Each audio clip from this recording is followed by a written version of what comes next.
शरीफ जी मालिक। खान हुक्म सरकार। ਉਹ ਪਿਆਰਾ ਮੇਰੇ ਬੇਟੇ ਨੂੰ 에어ਪੋਰਟ ਲੈਣ ਗਿਆ ਸੀ, ਉਹ ਹਾਲੇ ਤੱਕ ਆਇਆ ਨਹੀਂ।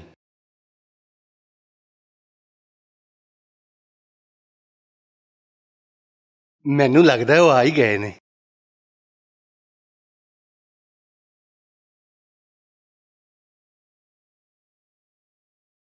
आए बहू अमर।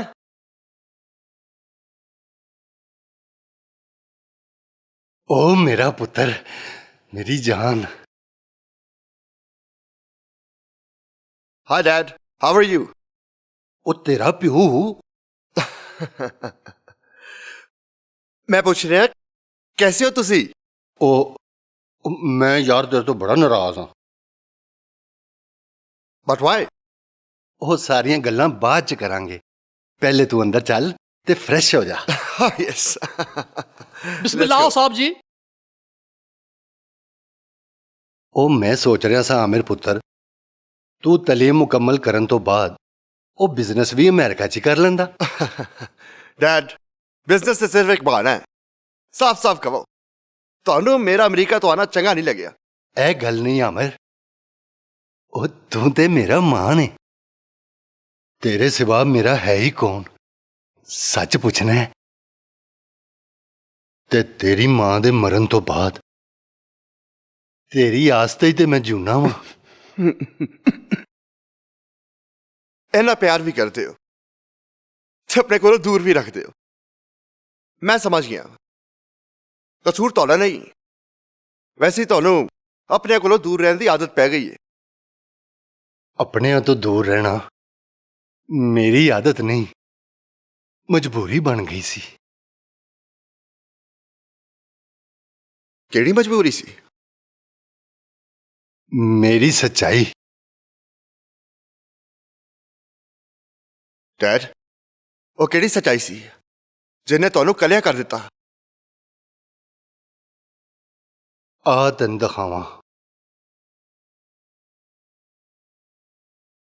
ਆ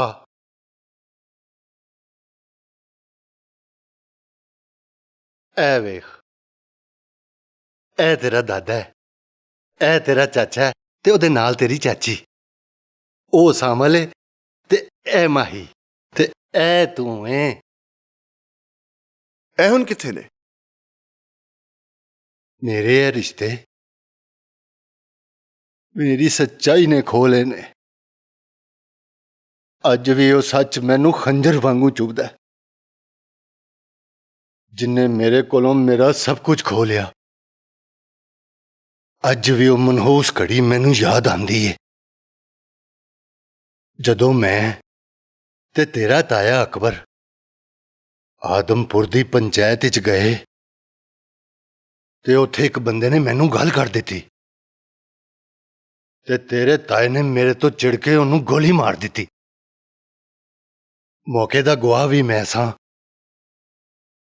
ਤੇ ਭਰਾ ਸੋਚਦਾ ਸੀ ਮੈਂ ਉਹਦੇ ਹੱਕ 'ਚ ਗਵਾਹੀ ਦਿਆਂਗਾ, ਪਰ ਜਦੋਂ ਅਦਾਲਤ ਲੱਗੀ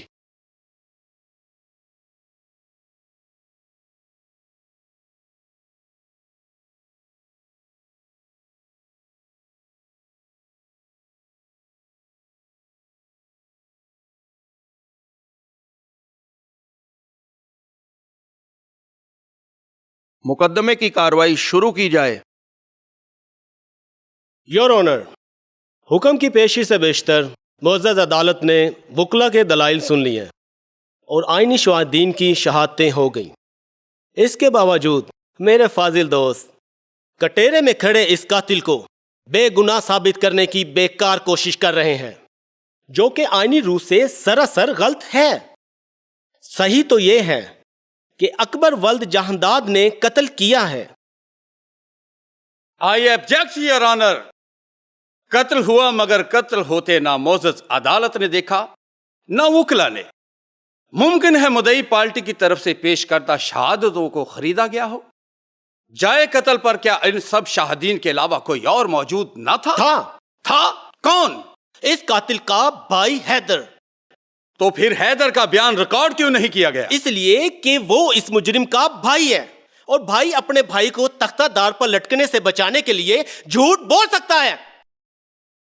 جرم کا کسی سے کوئی رشتہ نہیں ہوتا یور آنر، اور پھر جو گواہ اکبر کے خلاف پیش کیے گئے تھے وہ مدعی پارٹی کے رشتہ دار یا تعلقدار تھے۔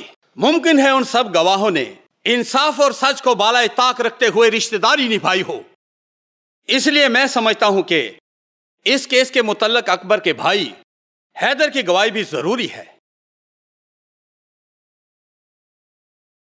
اس لیے میں حیدر کو گواہی کے لیے بلانے کی اجازت چاہتا ہوں۔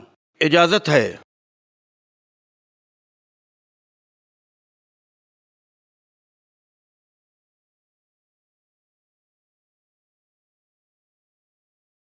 کائنات کی سب سے عظیم کتاب قرآن مجید فرقان حمید تمہارے سامنے ہے، اس پر ہاتھ رکھ کر کہو کہ تم جو کہو گے سچ کہو گے، سچ کے سوا کچھ نہیں کہو گے۔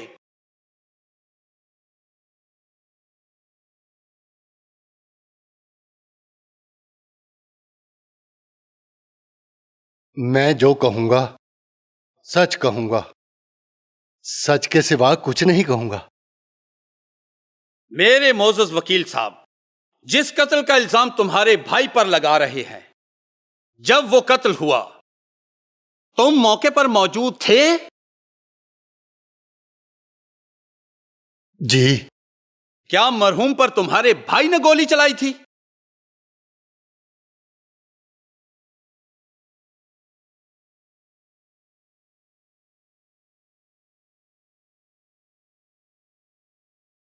جلدی بولیے حیدر صاحب، ابھی آپ نے قرآن مجید پر ہاتھ رکھ کر سچ بولنے کی قسم کھائی ہے، کیا واقعی گولی آپ کے بھائی نے چلائی ہے؟ بولیے۔ جی وہ قتل میرے برا اکبر نے کیتا ہے۔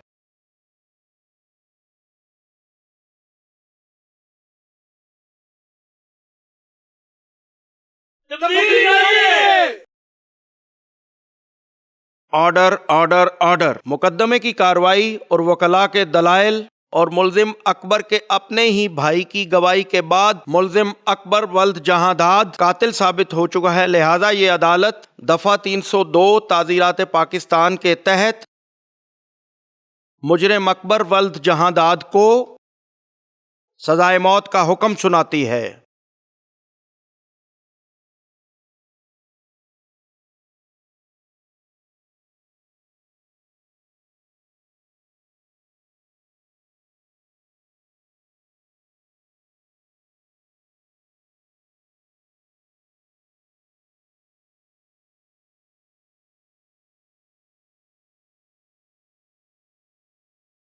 لالا میرا ہے سچ۔ بس بس حیدر بس، تیرے نال جیڑا خون دا رشتہ سی اودے تے سانو بڑا ہی مان سی، پر اسی یہ بھول گئے ساں کہ تو ساڈے پیو دی تو جی بیوی دا پتر ہے، تے ہن تو متریا ہون دا ثبوت دے دیتا ہے، تے ہن صفائیاں پیش کرنے دی بھی کوئی لوڑ نہیں۔